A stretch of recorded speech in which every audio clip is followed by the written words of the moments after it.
I am Miss Hill and I'm here to say, let's open up book and read today. Books are hip, they're cool, books will help you in school. If you read with me, here's what we'll do. I find reading fun with you. Hi, I'm Miss Hill and I'm here to say, let's read together every day. Ready, Set, Frog. Written by Katherine Mitropoulos. Illustrated by Laura Watson. Froggathan Spots, Frog for short, loved living on Harmony Lane. He loved creating new games to play with his neighbors. He loved building obstacle courses. And most of all, he loved challenges. Well, would you look at that, Frog's mom said one morning. Harmony Lane is hosting a neighborhood fair next week, and there will be an obstacle course. Frog perked up. An obstacle course? Really? I should practice. And before his mother could say another word, Frog went off to do just that. Frog gathered every stone he could find in the backyard. Then, one by one, he piled them into a tall mountain. Soon, Frog was ready to jump. Ready, set, Frog! Mole's voice startled Frog, and he crashed into the rock pile. Stones and pebbles fell all around him.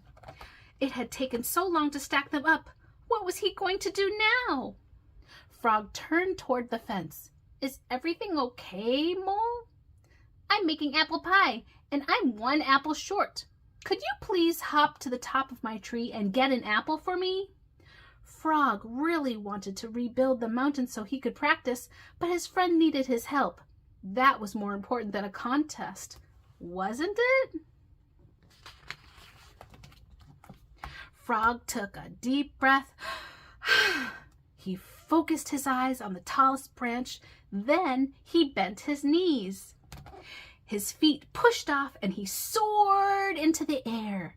The wind whipped his face as he glided. Up, up, up. Even if he wasn't practicing, he did love hopping. Frog hopped this way and that, searching for the perfect apple.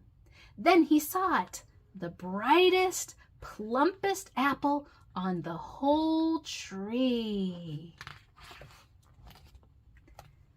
Thank you, Frog. I'll be sure to bring you a slice when the pie is done. The next morning, Frog went back outside to practice. Today is the day, he cheered. First, he balanced sticks between two chairs to create a bridge. Then he piled stone upon stone to build his rock mountain. Ready, set, Frog! Frog lost his balance and tipped into his obstacle. Down went the chair and down went his bridge. Giraffe's long neck craned over the fence. Frog, could you help me put on my hat? It's awful sunny this morning. Frog's cheeks burned. He had worked so hard on his bridge, and now the sticks were all over the yard. Nothing was going his way. But his friend needed his help. Giraffe's long neck swayed back and forth. Frog balanced as he moved her hat this way and that. Too high, Giraffe complained. Too low, too high again. The sun is in my eyes. Wait, now I can't see anything. At last, Giraffe was happy. Thanks, Frog. That's just right. On the way home from school, Frog wanted to practice jumping from stone to stone. Ready, set, Frog. Looking around, he spotted Kitten across the pond. Help, Frog! I was playing on my lily pads and I got stuck over here. Frog still needed to rebuild his obstacle course so he could practice before it got dark. Hopping to the other side of the pond and back would take forever. Frog looked looked all around to see if anyone else could help, but it was just him. So he hopped from lily pad to lily pad until he reached Kitten. That night, Frog pushed his food sadly around his plate. "Mom, I don't want to enter the contest anymore. I haven't had any time to practice." Frog's mother smiled down at him. "How did you help Mole?" "I jumped into the tree to get an apple." "And Giraffe?" Mom asked. "I bounced on her neck to put on her hat, and I hopped from lily pad to lily pad to help Kitten." "You see, you've been practicing all along, just not the way you planned to." "It was kind of you to help your friends, but remember, it's okay to say no sometimes.